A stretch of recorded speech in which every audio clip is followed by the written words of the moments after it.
there is and has been for a long time this idea that Dungeons and Dragons takes an approach to role-playing which is to get out of your way and let you role-play.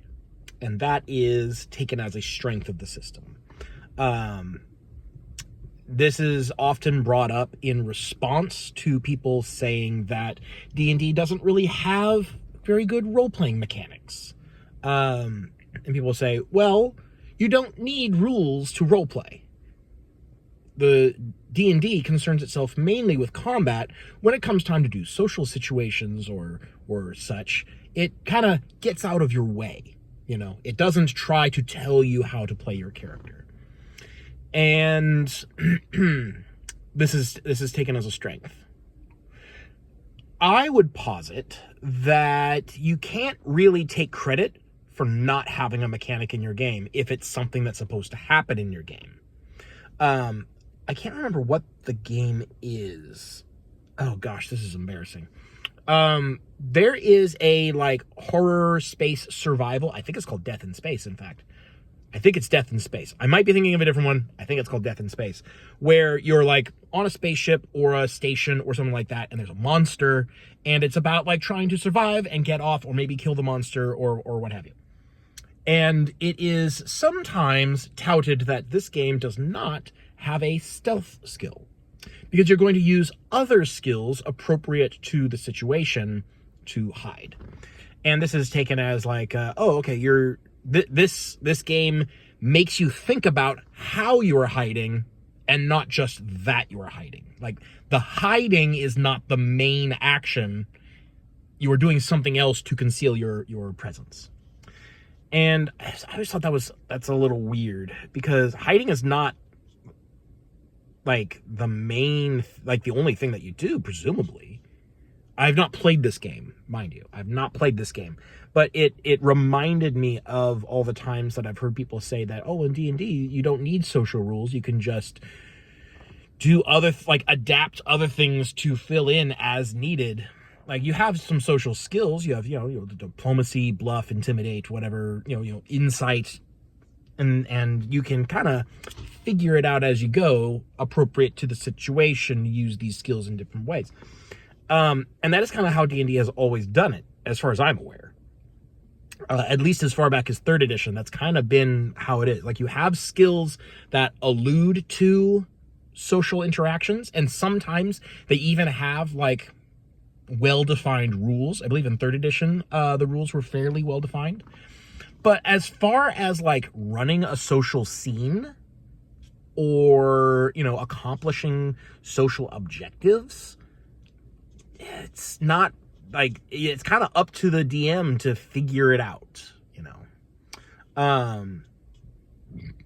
and there aren't a lot of tools as far as like class abilities or like feats or like character customization, character options, to be able to really interact with this arena of roleplay, aside from, in 3rd and 5th edition, a lot of spells that just sort of bypass the situation. If you can charm someone, you usually don't need to make like a diplomacy check.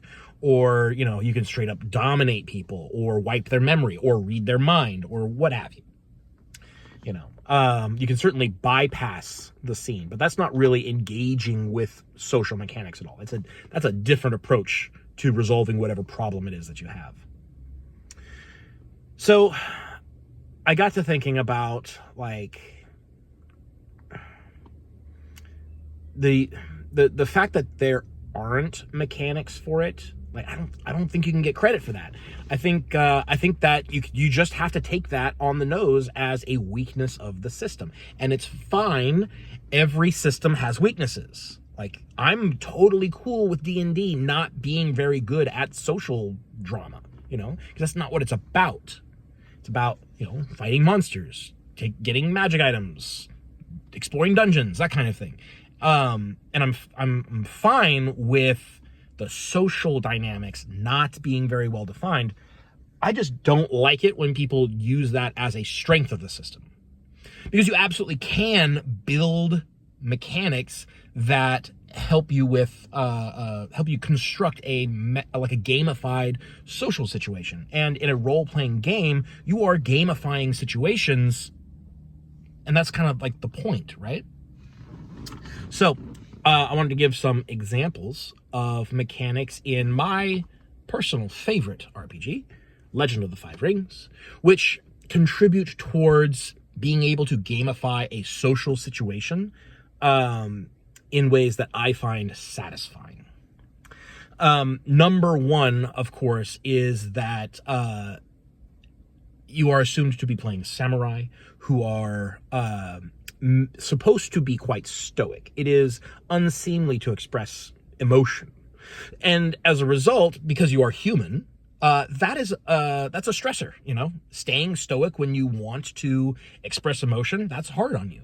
And so the game has a mechanic for generating strife on your rolls. Like every time you make a roll, you might take some strife if you want to keep the dice that have strife results on them. And so the buildup of strife to eventually become compromised, like emotionally compromised, is, I think, just an excellent mechanic for this. And what's interesting is that when I bring this up, I sometimes get some pushback on it. Like, oh, I don't want the game to tell me what my emotional state is. Like, why? If you think about it, your character's emotional state is no more sacred of a domain. Because, like, I fully get, like, you don't want the game telling you what your character has to do. But your character's emotional state is not really that much different conceptually than their physical state. You don't mind a game saying, oh, well, you're injured, actually, and so you're going to take these penalties, or you're unconscious, or, what have you. Yeah, whatever the effects of being injured in your game are. But for some reason, people push back instinctively on the strife mechanic and becoming compromised, which can lead you to not be able to make as good rolls. And I find that quite interesting. But it is a really good mechanic for sort of driving that social situations are also hard on the characters, just like a combat is. I think that's really important. Additionally, L5R has a lot of, they're called shujis. They are social techniques. So just like you have kata, which are martial techniques that allow the characters who have them to do like special weapon moves, to disarm or to make like a trip attack or whatever. Those kata are for military. Shuji are for social situations, primarily for social situations. There's a few that sort of like go outside of that. But having these special abilities allows characters to sort of weave their way through a social intrigue in interesting and unique ways without having to have all these rules for like what you might be able to do in a intrigue sort of like baked into the base rules. Because you put too many rules into the baseline mechanics, and that your game just gets heavy. A lot of this has to be unloaded onto special abilities so you can take what you are interested in having. Like, for example, the ability called Cadence, which allows you to say one thing and impart meaning for something else. You can say something that sounds very, innocuous, but actually be communicating secret information to someone else. And it is easier to do if they also have cadence. But you can sort of like, do like communicate your double speak to someone just by having the ability, which is really cool. Like, that's a really neat ability.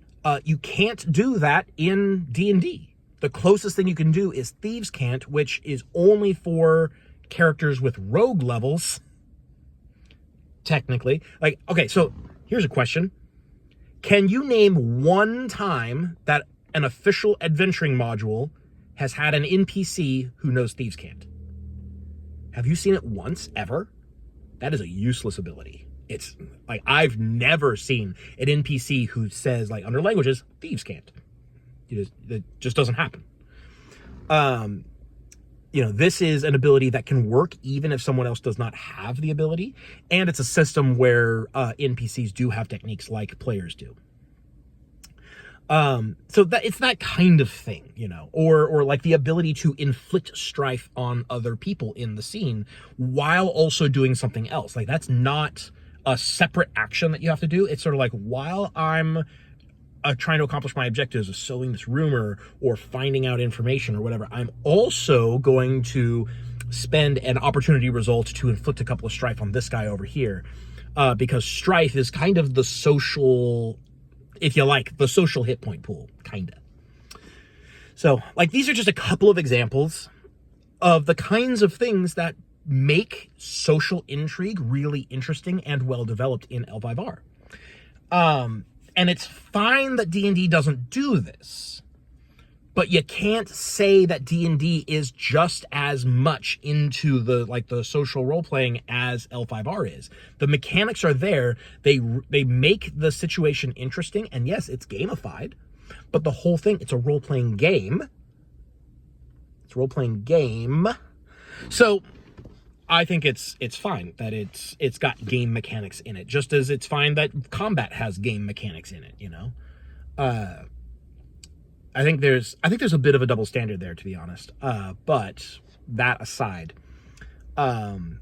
mechanics that just get out of your way are not, I think, really a positive most of the time.